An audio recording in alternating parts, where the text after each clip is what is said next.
Minhas primeiras impressões foram super positivas, assim. Achei muito bonito. É uma cidade menor do que Salvador, né? Que é a cidade de onde eu venho e de onde eu moro. Isso me passou uma sensação boa, positiva, por ser. Parecia ter fácil deslocamento, parecia ser segura também, pela minha impressão inicial. Eu cheguei no aeroporto, fui super bem recepcionada, me buscaram, me trouxeram aqui pro hotel. Aí nesse evento eles cobriram, obviamente, nossa passagem, hospedagem e também alimentação. Então, como eu cheguei mais tarde, eu perdi o almoço. Aí eu vou tentar jantar, eu vou mostrar para vocês o jantar. E no jantar não incluía bebida alcoólica, tá? E hoje é dia de jogo do Brasil, inclusive, Brasil e Escócia. Aí eu ainda vou assistir o jogo hoje, tá, minha gente? Vou aproveitar, vou em algum barzinho assistir o jogo hoje, porque é amanhã que eu vou dar minha palestra.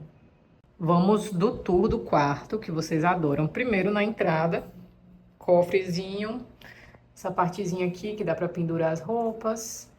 Tem uma outra partezinha em cima também que já tem uma mantinha, se você quiser utilizar. Tem esse espelho enorme que eu adorei, inclusive. Muito bom mesmo, que dá para olhar como é que a gente tá. Tô aqui de meia. Acabei de chegar. Aí aqui é o banheiro, minha gente, olha esse banheirinho. O que eu mais gostei dele foi realmente o espaço, muito espaçoso mesmo, muito, muito bom mesmo. Olha o espaço, muito bom, né? Aí o banheirinho simples, aí vem umas coisinhas do hotel, né? Sabonetinho, acho que é touca aqui, isso daqui é o quê? Shampoo 2 em um. Shampoo 2 em um, papel. Secador também, que eu não mostrei, mas tem secador. Já arrumadinho, as toalhas também bem limpinhas, as coisas, tá vendo? Bem limpinho. Aqui a parte do banho mesmo, bem espaçoso. Aí vamos voltar aqui.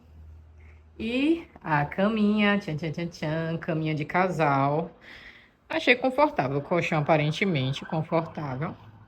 Caminha de casal, espaçosa. Aí tem uma escrivaninha com telefonezinho. A foto da vista, né? Daqui do Espírito Santo. Melhor falando de Vitória, né? Vamos falar certo. Olha que lindo os prédios, o mar, muito, muito linda mesmo essa foto, hein? Não sei onde é essa ponte. Quem souber onde é essa ponte me fala. Mas eu gostei, viu? Bem bonitinho o quarto. Aí aqui tem uma escrivaninha. Aqui são minhas coisas, tá? Tem uma escrivaninha, tem até uma Bíblia. Tem uma escrivaninha, tem a cadeirinha, né? Se quiser sentar, trabalhar um pouquinho também. Aí tem a partezinha do frigobar. Bora olhar o que tem de gostoso nesse frigobar. Amendoim, barrinha, chocolate, o copinho, não, copinho acho que... Ah, não tem nada. Pringles. Vamos olhar o que tem aqui dentro de interessante. Todinho, Heineken, eita, Coca, Red Bull, suquinho de uva, água, muito bom, muito importante. E é isso, e tem uma vista, gente. Não tem varanda, mas tem uma vista para o mar. Vou mostrar aqui para vocês. Como tá escuro, talvez não dê para ver direito. Mas tá vendo? Tem uma vista para o mar. É muito lindo aqui. Muito, muito lindo mesmo, gente. Eu tô impressionada. Assim, me passou uma sensação, inclusive, de segurança. E muito gostoso, muito fresquinho. É muito bonito o bairro. Eu não sei o nome do bairro, eu esqueci. E esse foi o jantar da primeira noite minha lá em Vitória. Não muito saudável, porém foi o mais prático para eu justamente conseguir assistir o jogo do Brasil que ganhou. E aí a orla, gente, muito, muito linda. Encantadora pela manhã, muitas pessoas fazendo atividade física na região em frente ao hotel mesmo. Eu aproveitei esses dias para também caminhar, fazer algumas atividades ao ar livre. Infelizmente eu não consegui andar de bike, eu queria muito ter alugado uma bike, mas acabou que não deu tempo, porque é uma viagem corrida, a gente tenta curtir, mas eu vim com o propósito de trabalhar também. Aí essa sou eu caminhando na orla, bonezinho e tal, pela manhã. Muito, muito legal mesmo, eu adorei. E é uma forma também de você acabar conhecendo a cidade, quando você faz uma atividade física ao ar livre. Além de ser saudável e prazeroso, também é uma forma de turismo. E eu achei a orla muito, muito bonita mesmo. Muito bem cuidada, me passou uma sensação de segurança. realmente foi algo muito prazeroso estar esses dias. Aí a bike novamente, esse monumento eu confesso que eu não sei o nome. Você vê que tem uma avenida grande também na região, tinha vários prédios comerciais, mas tinha uma parte desse bairro também que era bem residencial, com bastante casas. Isso eu achei bem interessante, não somente prédios, mas e todos os dias tomei aquele café da manhã caprichado no hotel. Aproveitei para comer bastante opções, para ficar com bastante energia mesmo para o dia, para encarar o dia, para conseguir aproveitar, porque quando eu faço essas viagens, além de eu fazer meu trabalho, enquanto palestrante, eu aproveito para me conectar com pessoas, fazer networking, e também por ser uma cidade nova, a gente quer aproveitar, curtir, conhecer lugares novos, então tem que ter muita energia. Estou prontinha para ir pro evento, tá vendo? Saltinho azul, vestidinho, pronta para ir. Tô chegando de manhã, minha palestra é só à tarde, mas eu vou logo de manhã para me ambientar, conhecer o evento, assistir outras palestras que eu também quero assistir. E à tarde, 3 horas, é o momento que eu vou falar, então vamos embora. Já tô inclusive meio atrasada. Vamos que vamos, né? Deixa eu tirar o cartão daqui. Aí, como eu falei pra vocês, minha palestra é à tarde.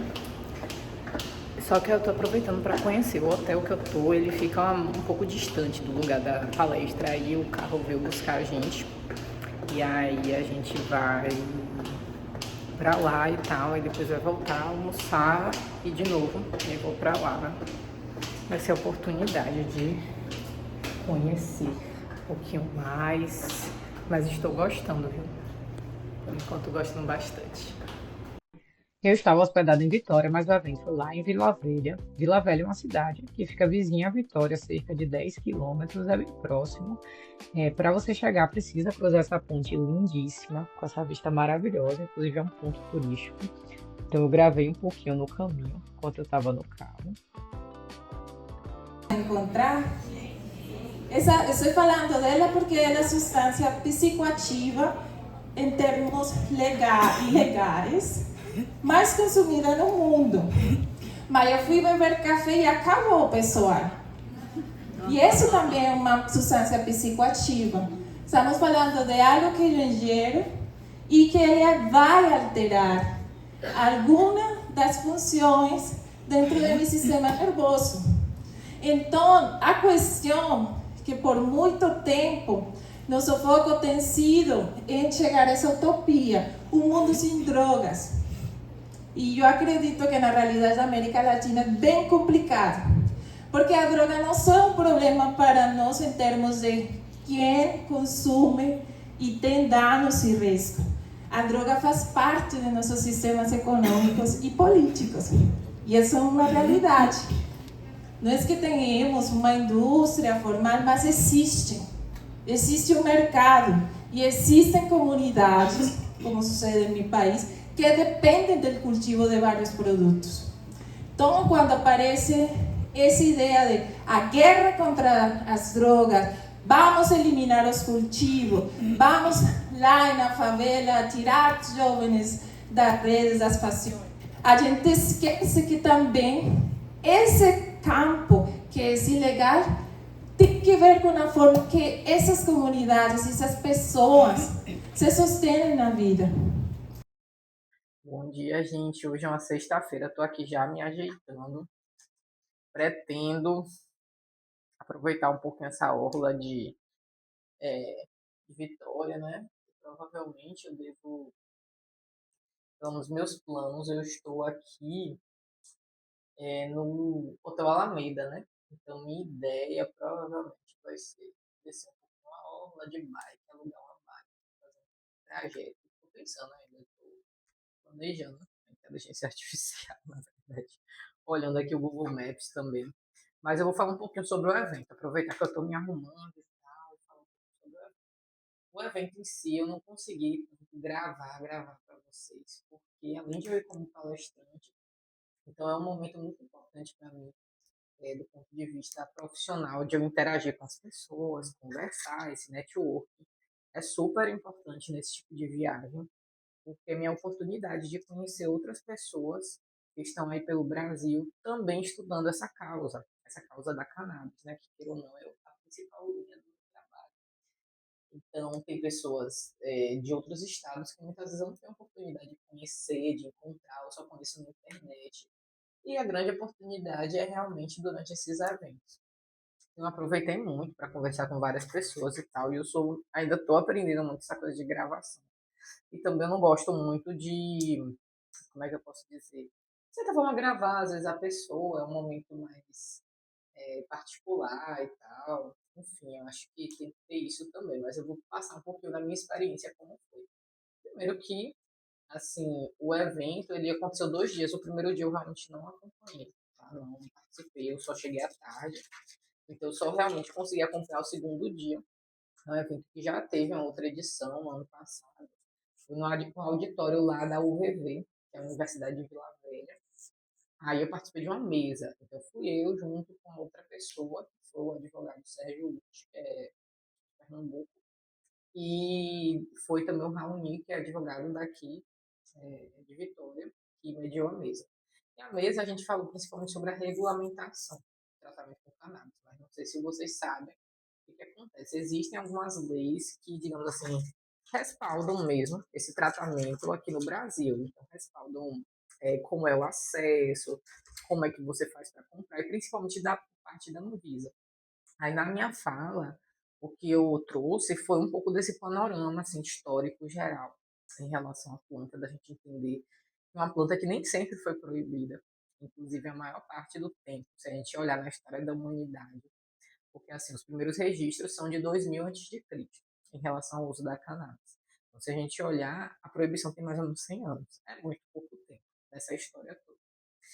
Então, é muito questionável que quando a gente pensa assim, sempre foi proibido, não. A humanidade usa há muito tempo, tem vários registros históricos desse uso medicinal.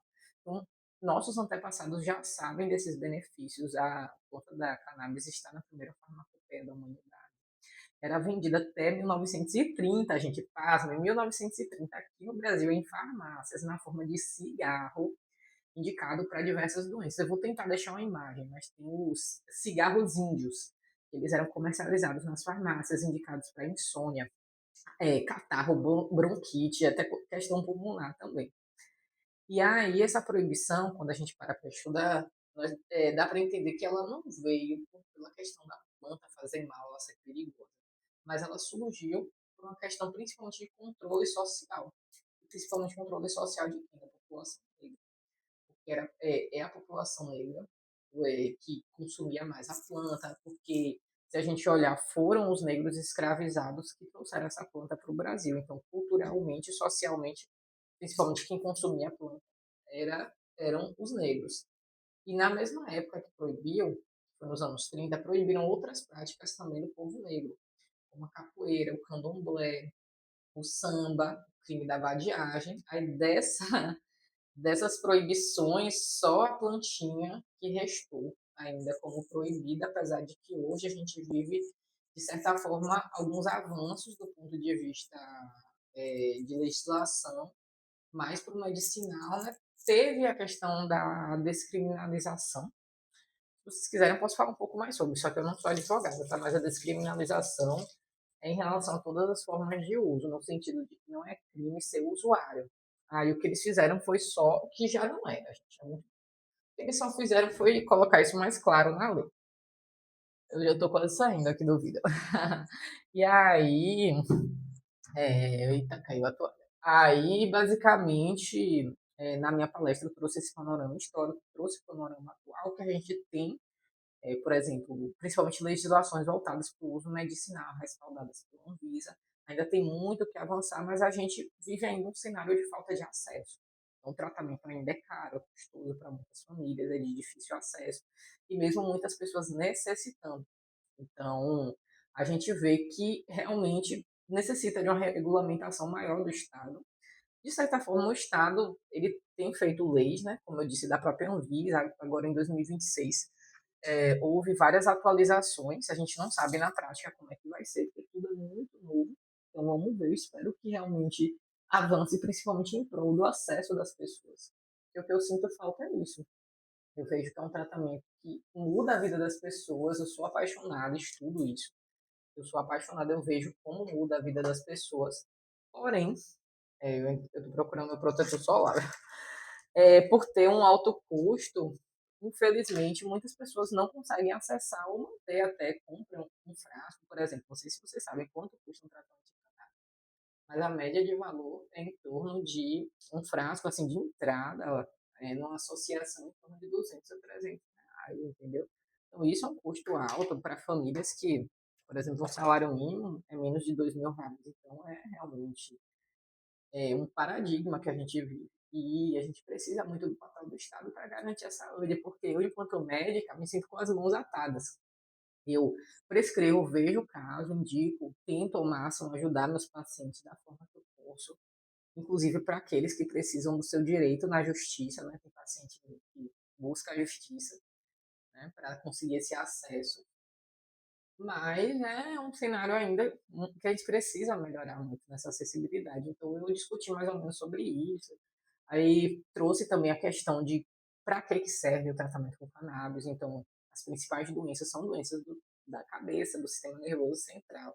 Apesar de ter aquela falácia de que destrói o cérebro, não sei o quê, nada disso. É o que a ciência mostra que, na verdade, claro que essa coisa de destruir o cérebro tem mais a ver com doses altas, a pessoa usar por conta própria na juventude, tá? Mas, por exemplo, algumas doenças que ajudam, epilepsia, transtorno do espectro autista, o Alzheimer, o Parkinson, que são doenças do sistema nervoso central.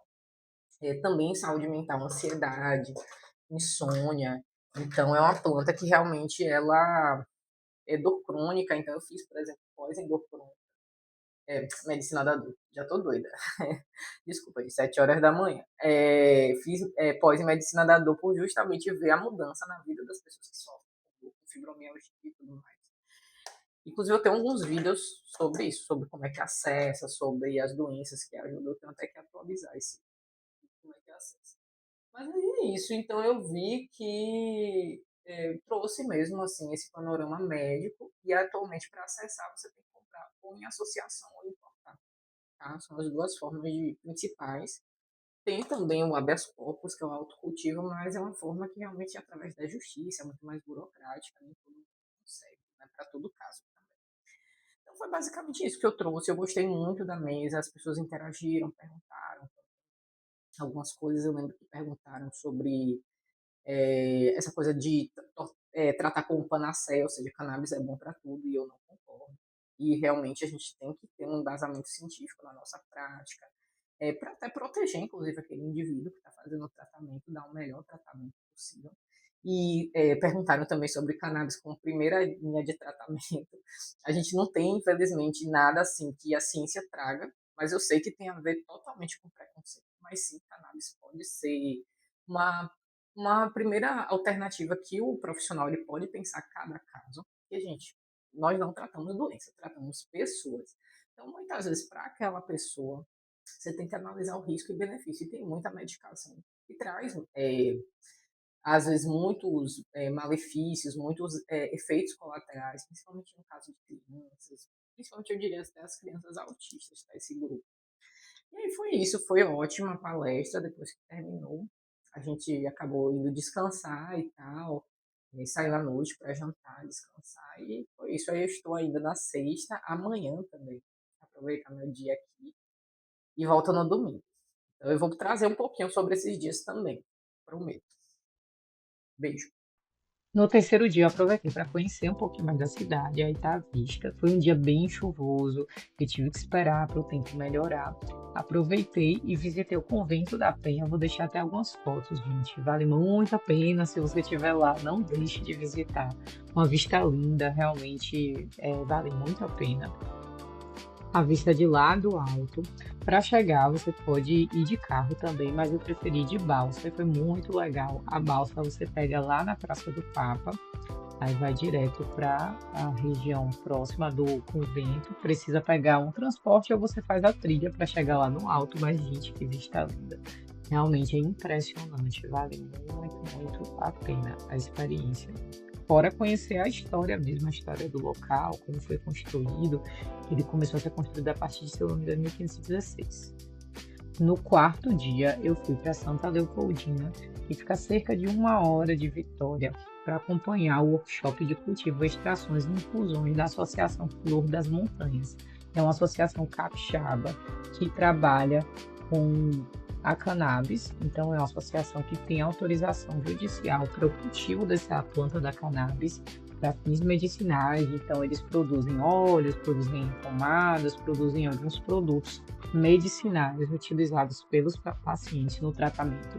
Existem diversas associações aqui no Brasil, para vocês que não sabem.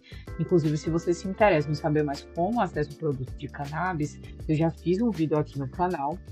E aqui é um pouquinho de como foi, gente. Eu não posso gravar muito o rosto das pessoas, por uma questão de respeito mesmo, às pessoas que estavam no curso, mas aí são as plantas tomando a rega delas, automática, um pouquinho de como faz um clone, de como coloca esse clone na terra. Então foi um momento muito, além de aprendizado, colocar a mão na terra mesmo, essa conexão com a natureza, de entender que é uma planta. A gente estuda muito, tem muitos preconceitos em cima dessa planta, mas é uma planta da natureza linda, linda, linda, é encantador. Foi uma experiência, assim, para mim, transformadora, de ver justamente o poder do associativismo, o poder da produção nacional e de como a gente pode realmente fazer uma produção no Brasil de qualidade e atender as pessoas, atender com qualidade e fortalecer nosso mercado nacional, mercado agroecológico, pensando nessa interação com a natureza.